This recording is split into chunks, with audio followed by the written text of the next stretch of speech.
కేంద్ర క్యాబినెట్‌ని ప్రక్షాళన చేయబోతున్నారట.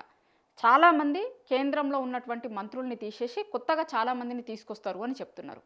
ఇంకొకటి కేంద్ర క్యాబినెట్ ప్రక్షాళన ఒకటి, తెలంగాణకి బీజేపీ జాతీయ అధ్యక్షుడు రాబోతున్నాడు. 2, 3 రోజులు తెలంగాణలోనే ఉండబోతున్నారు. తెలంగాణలో ఉన్నటువంటి పరిస్థితులన్నింటి మీద సమీక్ష చేయబోతున్నారట. 2 వేరు వేరు వార్తలుగా కనిపిస్తున్న రెండింటికి లింక్ ఉన్నటువంటి వార్తలు.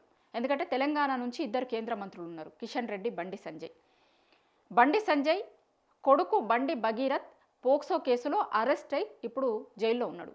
మొన్న ఎగ్జామ్స్ రాసేందుకు బెయిల్ మీద బయటకు వచ్చిన ఎగ్జామ్స్ కోసమని బెయిల్ ఇచ్చిరు, మళ్ళా పోయి జైల్లో ఉన్నాడు. ఒక దిక్కు ఒక కేంద్ర మంత్రి, హోంశాఖ సహాయ మంత్రి కొడుకు పోక్సో కేసులో జైల్లో ఉన్నప్పుడు, ఇప్పుడు మంత్రివర్గ విస్తరణ జరుగుతున్నప్పుడు ఆయనని మంత్రివర్గంలో ఉంచుతారా, తీసేస్తారా అనే చర్చ విపరీతంగా జరుగుతుంది.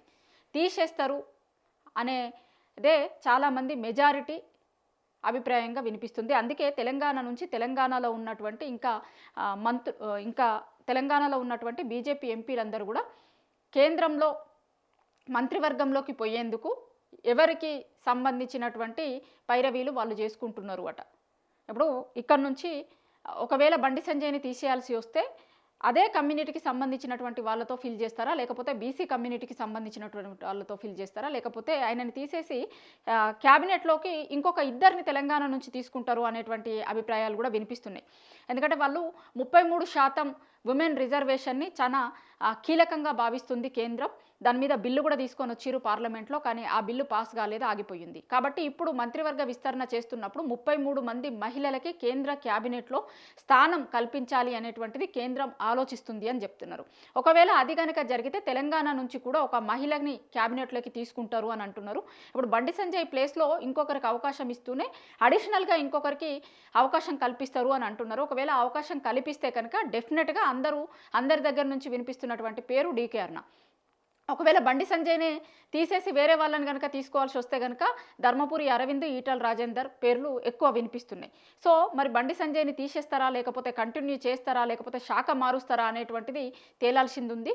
ఇప్పుడు మొన్న ఒక వారం రోజుల కిందటనే కేంద్ర మంత్రివర్గాన్ని ప్రక్షాళన చేయాలి అని అనుకున్నారట. కానీ మంచి రోజులు లేకపోవడంతో ఈ నెల చివరి వరకు ఖచ్చితంగా మంత్రివర్గ విస్తరణ చేస్తారు. భారీ ఎత్తున ప్రక్షాళన ఉండబోతోంది. అనుకోనటువంటి మార్పులు చేర్పులు ఉండబోతున్నాయి. అందులో చాలామంది అంటే ఇప్పటివరకు కీలకంగా ఈ క్యాబినెట్లో ఉన్నటువంటి కొంతమంది మంత్రుల శాఖలను కూడా మార్చబోతున్నారు అనేటువంటిది చాలామంది ఢిల్లీలో ఉన్నటువంటి రాజకీయ నాయకులందరూ కూడా చెప్తూ ఉన్నారు.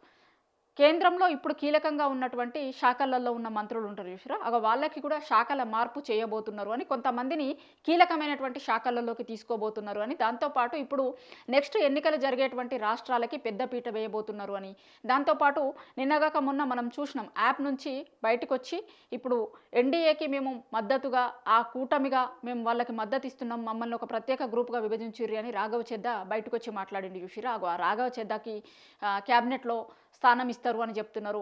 వేరే పార్టీలకి సంబంధించినటువంటి పార్టీలను చీల్చుకొని వచ్చినటువంటి ఎంపీలకి కావచ్చు, కొంతమందికి కొత్తగా గెలిచినటువంటి ఎంపీలకి, అట్లనే టీఎంసీకి సంబంధించింది కూడా మనం చూస్తున్నాం. టీఎంసీ వెస్ట్ బెంగాల్లో ఓడిపోయిన తర్వాత అక్కడ ఉన్నటువంటి ఎమ్మెల్యేలందరూ తిరుగుబాటు జెండా ఎగరేసిరు. మొత్తం 80 మంది గెలిస్తే 58 మంది ఎమ్మెల్యేలు వాళ్ళ ఫ్లోర్ లీడర్ని మమత చెప్పినటువంటి వాళ్ళు కాకుండా, పార్టీ డిసైడ్ చేసినటువంటి వాళ్ళు కాకుండా ఎమ్మెల్యేలు ఒకరిని డిసైడ్ చేసుకొని ఆయనని చూపించారు.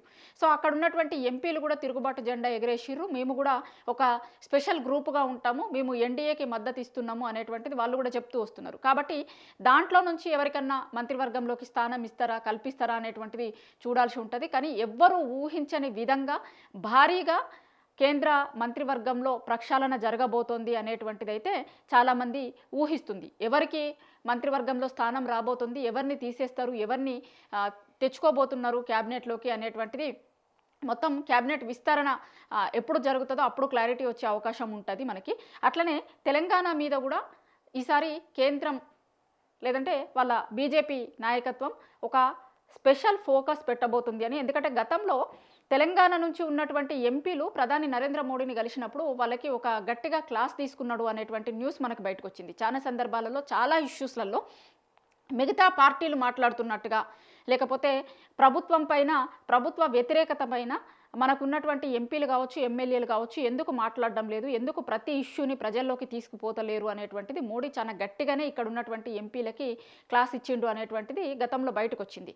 సో తెలంగాణలో ఉన్నటువంటి రాజకీయ నాయకులు, వాళ్ళ పార్టీకి సంబంధించినటువంటి నాయకులు ఏ ఇష్యూని కూడా సీరియస్గా తీసుకుంటలేరు. సీరియస్గా తీసుకోవాల్సినటువంటి ఇష్యూస్ని కూడా వదిలేస్తున్నారు. చాలా సందర్భాలలో హైడ్రాకి సంబంధించినటువంటిది కావచ్చు, ఇంకా రకరకాల నిర్ణయాలు, ప్రభుత్వంకి సంబంధించినటువంటి నిర్ణయాలు ప్రజల కోణంలో అయినా సరే చర్చ పెట్టాల్సినటువంటి సమయంలో చర్చ పెట్టట్లేదు. ఎందుకు మీరేం పనిచేస్తున్నారు అనేటువంటిది చాలా సీరియస్గానే వాళ్ళందరికీ వార్నింగ్ ఇచ్చిండు అనేది కూడా మనం చూసినాం. సో ఈ సందర్భంలో ఇట్లాంటి టైంలో బీజేపీకి సంబంధించినటువంటి కీలక నాయకులు వచ్చి తెలంగాణలో 3 రోజుల పాటు ఉండబోతున్నారు అనేటువంటిది.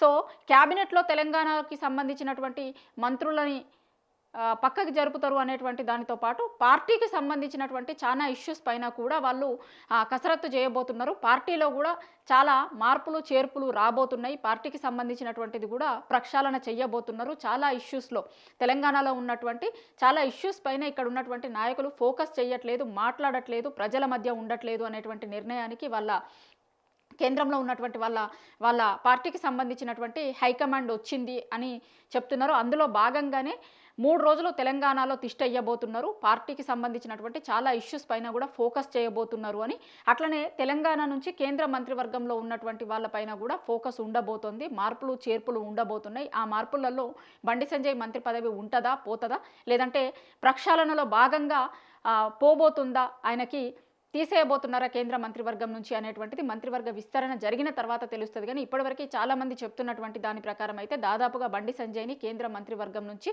తప్పిస్తారు అనేటువంటిదే బీజేపీలో ఉన్నటువంటి చాలామంది నాయకులు మాట్లాడుకుంటున్నారు. సో చూడాలి మంత్రివర్గ విస్తరణ జరిగిన తర్వాత బండి సంజయ్ ఉంటాడా, లేదంటే తీసేస్తారా, లేకపోతే ఆయన శాఖని మారుస్తారా. ఒకవేళ అదే జరిగితే తెలంగాణ నుంచి ఎవరికి అవకాశం ఇవ్వబోతున్నారు, తెలంగాణ నుంచి మళ్ళీ అదే కమ్యూనిటీకి సంబంధించిన నాయకులకు ఇస్తారా, లేదంటే బీజేపీ అనుకుంటున్నట్టుగా 33% ఉమెన్ రిజర్వేషన్లో భాగంగా మహిళా ఎంపీకి ఇక్కడ నుంచి కేంద్ర క్యాబినెట్లో స్థానం దక్కబోతుందా అనేటువంటిది బీజేపీలో ఉన్నటువంటి నాయకులు రకరకాల చర్చలు చేసుకుంటున్నారు. ఎందుకంటే ఇప్పుడు వాళ్ళ అగ్రనాయకులు చాలామంది వచ్చి తెలంగాణ పైన ఫోకస్ చేయకపోతున్నటువంటి నేపథ్యంలో వీటన్నింటి మీద బీజేపీలో విపరీతమైన చర్చ జరుగుతుంది.